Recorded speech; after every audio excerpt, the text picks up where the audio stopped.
Tom Shillue, in for Greg Gutfeld, who said he had to go save some orphans. At least that's what he texted me. Anyway, let's welcome tonight's guests. She serves her financial reports with baked beans and collard greens. Co-host of The Bottom Line on Fox Business, Dagan McDowell.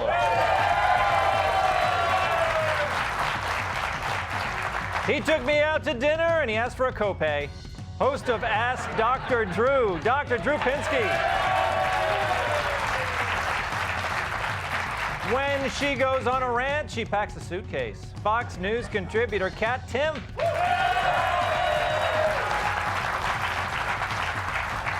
And to him, Big Ben is just Ben.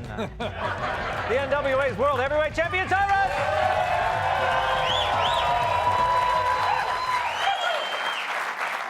Not the Yahoo. Okay, before we get to some news stories, let's do this. Greg's Leftovers.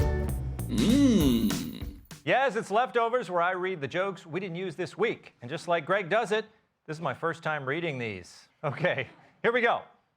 This week, President Biden delivered numerous gaffes during his G7 speech. But when officials mentioned the name G7, Biden wouldn't stop screaming, bingo.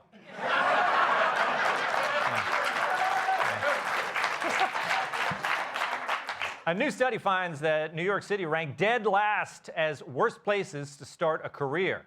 And a lot of people who work in New York would agree. Wow. Oh, wow. Sylvester Stallone's daughters confessed that their father would write breakup texts that they would send their boyfriends. The boyfriends were suspicious because the first 4 texts were pretty good, but then the quality dropped off in the sequels. I gave him 4.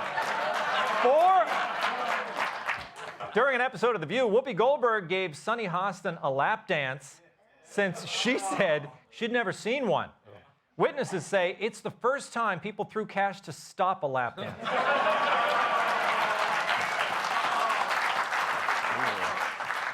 The city of Baltimore is suing Kia and Hyundai for making their cars too easy for criminals, local criminals, to steal. Though, in the criminals' defense, they were trying to leave Baltimore. Despite recent controversy, many Florida residents say it's still home to the happiest place on earth, the Spearmint Rhino Gentlemen's Club in West Palm Beach. Some residents. Researchers at the University of South Carolina have halted a series of experiments on cocaine-addicted rats. But without the cocaine, the rats have lost the motivation to work on Wall Street. Right. Yeah. You can go after them. This week, Jeff Bezos has reportedly proposed to Lauren Sanchez with a $2.5 million engagement ring. And she's really excited because she gets to keep it in the divorce. Just taking a chance there. For a role in his newest movie, actor Jude Law covered himself in blood, feces, and sweat, which is unsurprising. The film is being shot on location in San Francisco. Yeah. 2 cities. Got 2 cities tonight.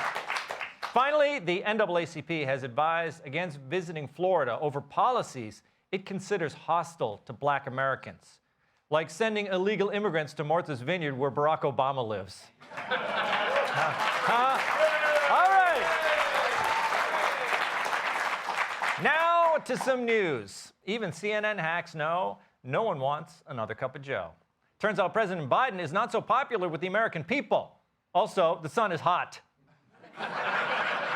CNN broke the news, and it's horrible news. Horrible for Joe Biden. Horrible news. Horrible for Joe Biden in our new CNN poll. 2/3 of all of the American people surveyed, 66% of the public, say that a Biden victory would either be a setback or a disaster for the United States. A setback or a disaster? We've been in disaster territory for a while now. Am I right, audience? Am I right? I wish I had a Nerf football to throw you people. But congrats to CNN for reporting breaking news from 2019.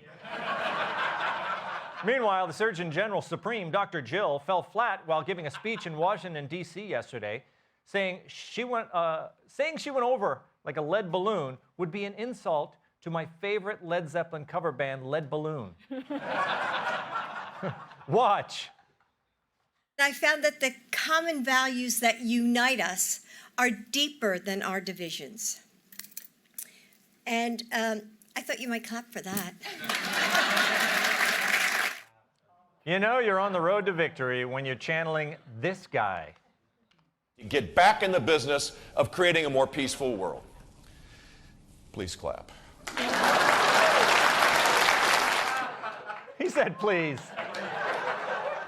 Given all the bad news, I wonder what old Joe's got to say. No. Look, my wife knows how to motivate people. She's a doctor and an educator and a grandmother and a teacher. You want people to clap, you ask them to clap. If you're happy and you know it, clap your hands, clap, clap. Did I ever tell you the time I took our corn pop with one hand behind my back? I took him behind the shed and I showed him a thing or two. All right, yeah, you know how that ends. Anyway, I like ice cream and sunglasses. Yeah.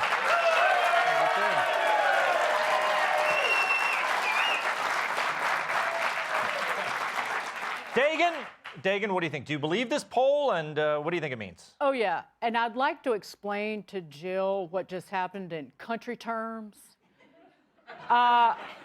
For 3 years now, your turd-talking husband's been going around town calling me a dirty old whore behind my back. And now you have the cans to stand up in front of the ladies' auxiliary in front of me and talk about unity and coming together. Not only am I not going to clap for you, I'm going to boo you all the way out into the parking lot. Is she there? And then I'm going to follow you home in my pickup truck laying on the air horn all the way. Yeah. Wow. Did you notice Dagan didn't have to say, could you please clap after you said that? Dr. Drew, you also have doctor in front of your name. Does it bother you when we tease Dr. Jill with the doctor thing? That issue has bothered me since the 80s when people adulterated the physician, doctor, as musicologist and everything else becomes a doctor. The term has no meaning anymore. Yes. But Dagan, thank you for holding back on your opinions. But these polls are getting actually confusing to me. I had to write some stuff down.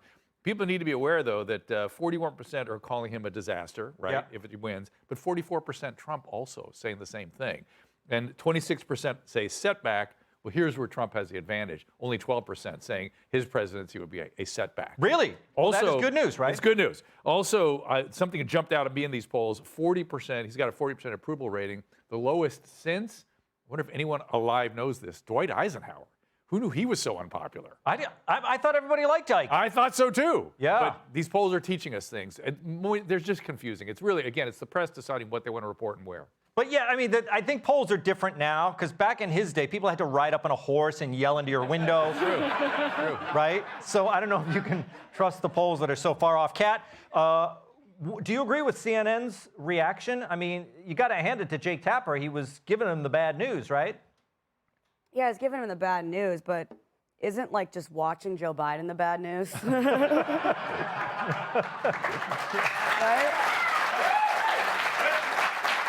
Like, have they been watching their guy? And I think I'm done with people saying that it's an age thing with Biden, because I think it's truly offensive to everyone out there who's 80 years old or older who can totally string a full sentence together. Like, who totally, only shakes hands with people who are there. Or, who knows for sure who is alive and who's dead, and who knows for sure whether or not they were raised by Puerto Ricans. And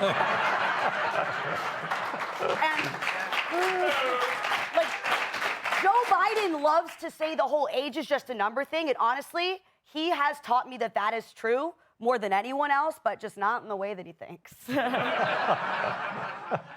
Tyrus. Yeah, because when he says age is just a number, your follow-up question is, what number are you talking about? Yeah. And then he would say, the number. Well, Tyrus, I mean, okay, his numbers are bad, but were they ever good? He ran from the basement. It seemed like people were very charged up about him, before. I think we need to investigate what the hell was in the basement. Was it Amityville Horror down there? Was there some gases down there? Was Corn Pop slanging drugs down there? Like, what was going on down there? Because all joking aside, the jig is up.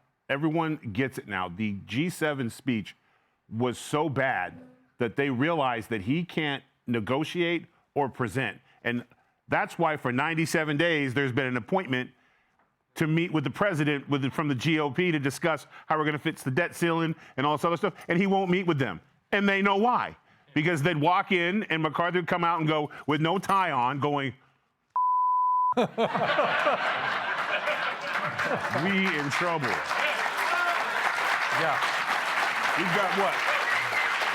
6 days left to get this done, and all they're asking is to meet with Joe, and the answer is no. Yeah.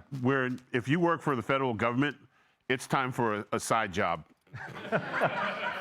Well, Dr. Drew, you were citing some interesting stats there, but I also read that Americans, when asked, they don't really know why they want to vote for somebody for president. They can tell you who they don't want to be president. Right. That's the most popular answer. Well, I know I don't want Joe Biden, or the people on the left, they don't want. We've created the two most unpopular candidates, and those are the two most likely to be president. Yeah. People either don't want Trump or they don't want Biden. Yeah. And those are the top runners. But is that such a bad way to go about it, Dagan? I mean, Yes. Yes, I would agree. But when The I bad think way. about it, I'm never happy with 100% happy with the candidate I vote for. It's the lesser of two evils. Usually I vote for who I think is going to do less damage to the country. And 64% are considering RFK Jr. They were going to clap for me. I didn't.